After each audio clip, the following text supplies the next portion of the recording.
It's the time of year we all love. It's Oscar season, and I've seen all the Best Picture nominees, so let's rank them from worst to best. This is just my personal opinion, don't come at me, but leave your list in the comments, and without further ado, let's dive in.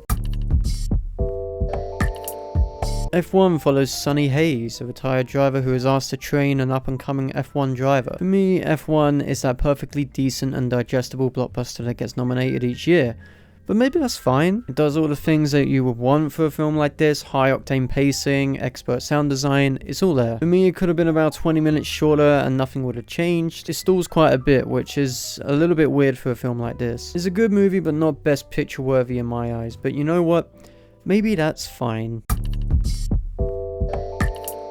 Frankenstein is the newest adaptation of the Mary Shelley novel of the same name and follows Victor as he creates a monster, but you knew that already. The thing that makes this stand out from the other adaptations is Del Toro's sense of scale, with the landscapes, the production feeling as large as the story itself. It also describes the implications of men's need to extend his ego in ways I haven't really seen before. Not to mention that it features a supporting performance from Jacob Elordi that honestly deserves all the praise in the world. His movements, even down to the finer details, such as the way he positions himself in the room, is something truly special. The problem for me is the way it's shot, which honestly is quite distracting. Talking about the floating feel that the film leaves you with. It's weird how a film using 185:1 with larger spaces aren't framed properly and are rather framed from the floor in a floating motion. Regardless, Frankenstein is a fantastic addition to Del Toro's already dead perfect career.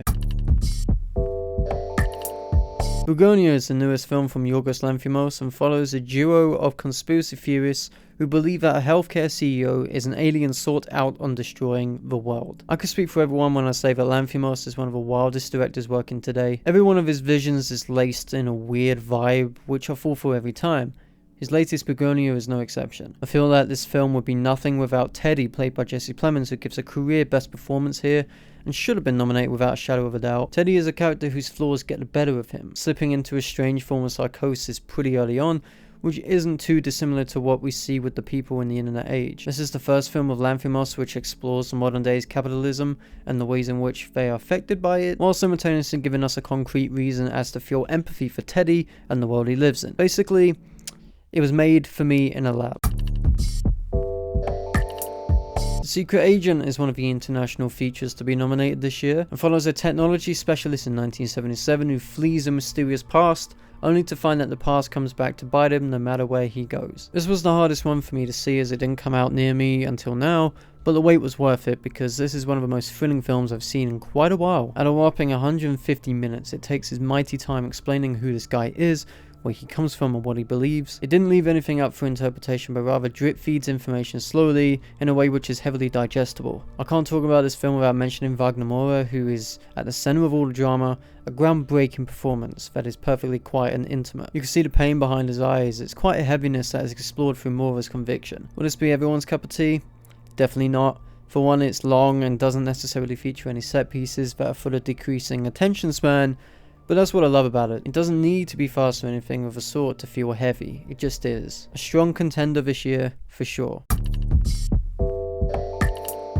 Train Dreams is the wild card this year and follows a logger in the early 20th century as he experienced nature, loss, pain, and everything in between. When this premiered at Sundance last year, I almost knew this would have been a strong player this year, as I knew this would have been made for me. Train Dreams is definitely the most ethereal film on this list, as it feels more like a collage than a traditional narrative feature. It flashes through images in ways I've never seen done before, with images that are so mind-blowing that I wish more movies were shot this way. Shooting in natural scenarios with an untraditional aspect ratio is something truly special. Similar to The Secret Agent, this film is carried by an achingly devastating performance by Joel Edgerton, who in a different year would have 100% been nominated for his work. It's a shame the competition is so stacked this year because this is everything the Academy should be praising. Again, this won't be for everybody as it is slow, but if you allow yourself to ease in its world and its feelings, you will feel as though you are part of the world itself. A beautiful film with so much to say about the world and everything around it.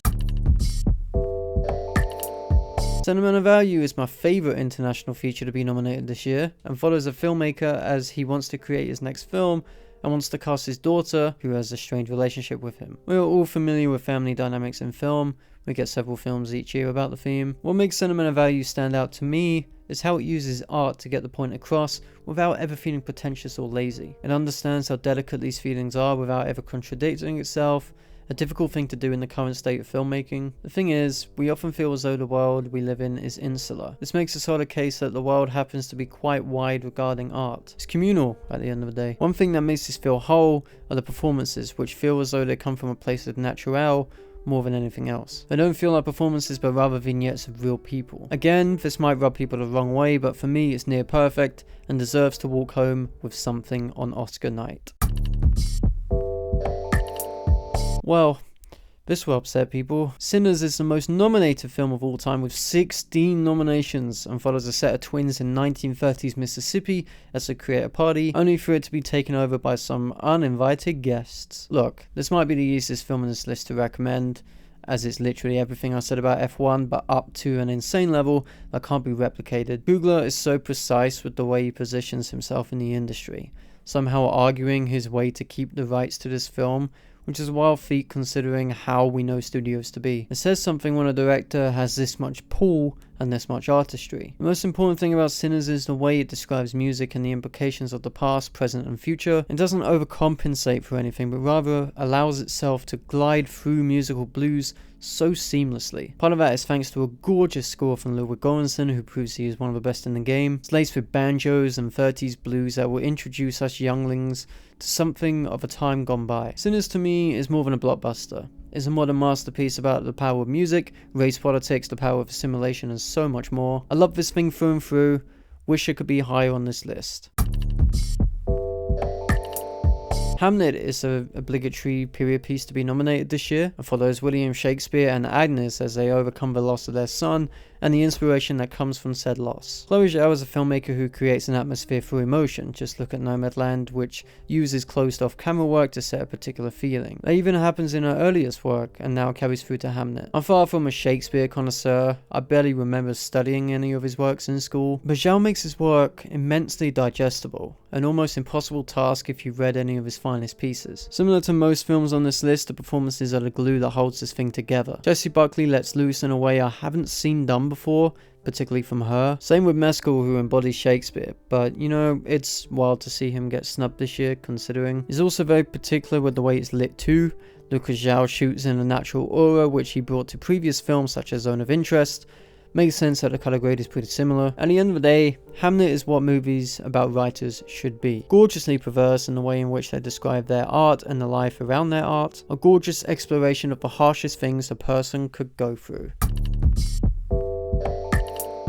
One Battle After Another is the newest joint from Paul Thomas Anderson and follows a group of revolutionaries who split to live normal lives until Steve Lockjaw hunts down the daughter of one of the leaders. I've spoken about this film more times than any other this year, and with good reason. It's a pretty inspiring film with all things considered, as it gives an incentive to shoot something bold and original without having to worry about an exec breathing down your neck. Did PTA have that? Sure, but they have faith that he would deliver, and boy did he. This is one of the most thrilling, most tender, and honestly most laugh out loud movies I've seen in a long time. It's a lot funnier than people give it credit for. The sharp guitar tones by Johnny Greenwood, Leo's wardrobe, Lockjaw's walk, it's all part of the plan. I also love the way it looks too.